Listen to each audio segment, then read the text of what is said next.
नमस्कार दोस्तों, आप कैसे हैं? मैं तो ठीक ठाक से हूँ। आशा करता हूँ कि आप सभी भी ठीक ठाक होंगे, स्वस्थ होंगे। आज सुबह के मॉर्निंग वॉक के क्रम में टहलने के बाद मैं बैठकर थोड़ा सा बीते दिनों का याद कर रहा था कि आज मैं जिस रूप में हूँ, जिस तरह का मेरा स्वभाव है, जिस तरह से लोगों को साथ रहने का, मिलजुल के रहने का, बातचीत, व्यवहार, जो भी हमारे पर्सनालिटी में आई है आज तक, ये उसमें किस किस चीज़ का ज़्यादा प्रभाव होता है। तो ये तो जनरली कहा जाता है कि जैसा संस्कार होगा, परिवार का व्यवहार होगा, आपका इन्वायरमेंट होगा, लोगों से मिलना जुलना, उसका उस आदमी के पर्सनालिटी पर पूरा प्रभाव होता है। ये तो सर्वविदित है कि जिस संगत में आप रहेंगे उसका प्रभाव आप पर जरूर पड़ता है। थोड़ा ज़्यादा थोड़ा कम यही हो सकता है, बहुत अंतर नहीं पड़ता है। लेकिन उस पर भी मैंने थोड़ा सा चिंतन किया। अपनी पढ़ाई लिखाई जब से, मतलब बहुत कुछ तो याद नहीं है, लेकिन हाई स्कूल की बात कुछ चीज़ें याद आती है। हाई स्कूल के पहले तो थोड़ा बहुत धुंधला धुंधला याद आता है, लेकिन हाई स्कूल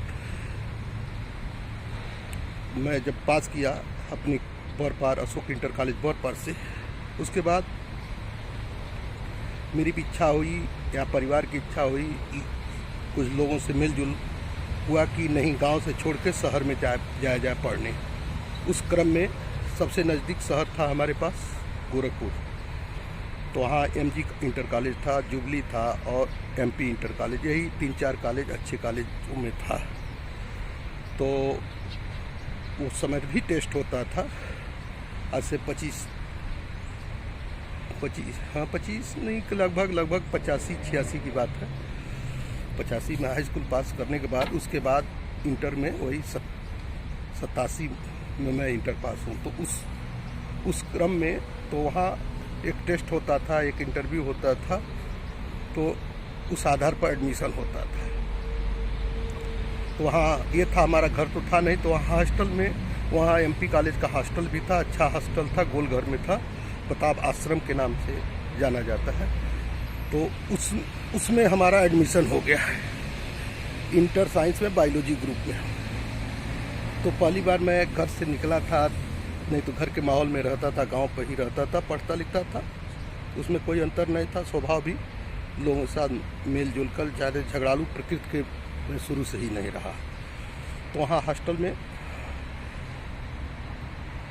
मिल गया हमारे साथ, एक कमरे में 2 लोग रहते थे उस समय। एक मनोज राव भी बाल कुआं, वही देवरिया का ही था, वो भी मैथ ग्रुप का था, हम बायोलॉजी ग्रुप के। तो बड़ा जुझारू प्रकृति का, पढ़ाकू था, लगनशील था, तो उसका प्रभाव हमारे पर पड़ा। आपस में मिलजुल के हम रहते थे। हॉस्टल में खाना भी मिलता था, समय से उठना, समय से जाना, अनावश्यक आप बाहर नहीं जा सकते थे 9 बजे के बाद। ये हमेशा अटेंडेंस लगी रहती थी। प्रार्थना रोज होता था शाम को 8 बजे, उसके बाद वहाँ भोजन के लिए मेस में जा सकते थे। तो वहाँ वहीं उसी कैंपस में, मेरा हॉस्टल के ही कैंपस के पास ही एमपी इंटर कॉलेज ही है। तो वहीं क्लास, मुश्किल से 300 मीटर की दूरी पर मेरा क्लासरूम था, तो वहीं जाके क्लास व्लास हम लोग करते थे।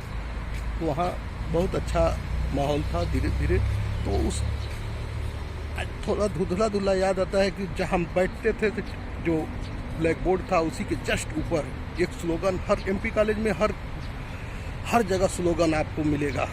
जितनी भी पूरे कॉलेज में, हर क्लास में, हर बालकनी में, हर जगह अच्छे स्लोगन मिलता था। एक स्लोगन हमको याद है कि लिखा था, if money is gone nothing gone, if health is gone something gone, if character is gone everything is gone. मतलब कि अगर आपका पैसा जाता है तो कुछ फर्क नहीं पड़ता है, स्वास्थ्य जाता है थोड़ा बहुत प्रभाव पड़ता है आप पर, लेकिन अगर चरित्र, कैरेक्टर चला जाता है तो सभी कुछ चला जाता है। कैरेक्टर की परिभाषा और मतलब हर लोग जानते हैं कि क्या क्या होता है, कैरेक्टर किस रूप में जाना जानता है, बनता है।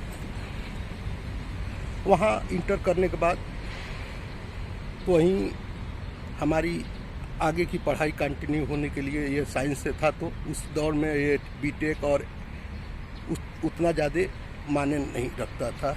हाँ, मेडिकल का था, CPMT होता था, तो कुछ लड़के CPMT की तैयारी हम भी किए थे, लेकिन उतना सीरियसली नहीं किए थे। कुछ हमारे दोस्त किए, ज़्यादातर किए हैं, तो डॉक्टर हैं आज के डेट में अच्छे डॉक्टर हैं। वहाँ से मैं BSc किया, तो वहीं सेंट एंड्रू इंटर कॉलेज में एक इंटर टेस्ट होता था, तो वहाँ भी हमारा जूलॉजी, बॉटनी, केमिस्ट्री में BSc में एडमिशन हो गया।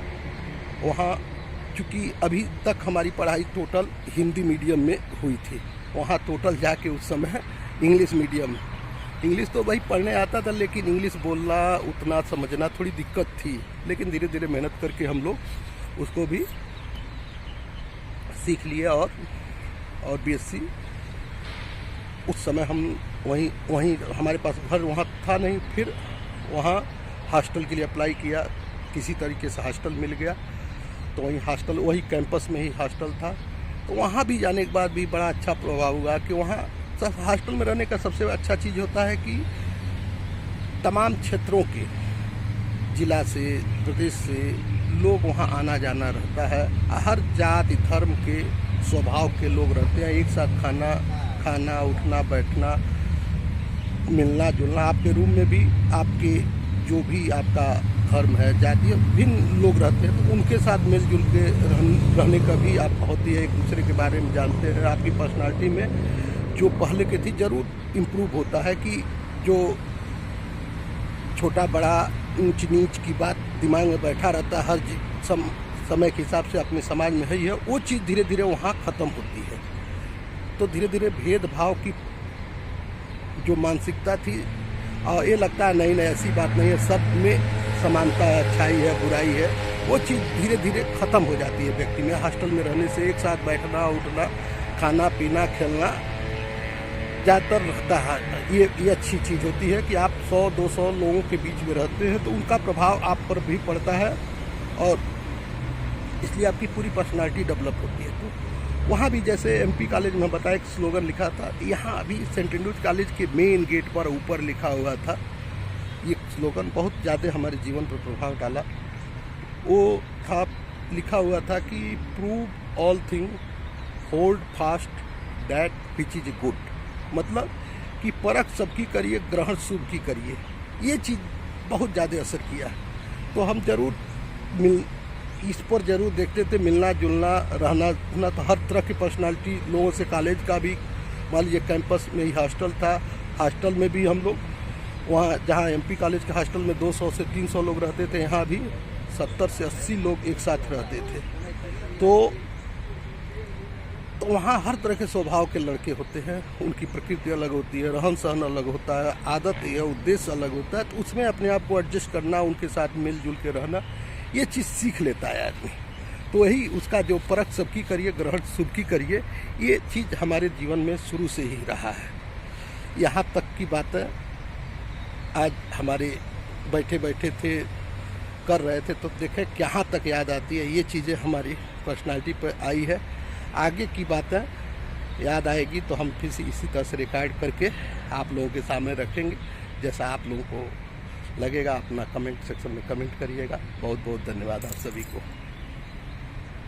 मेरे चैनल को सब्सक्राइब करें, लाइक करें और शेयर करें। बहुत बहुत धन्यवाद।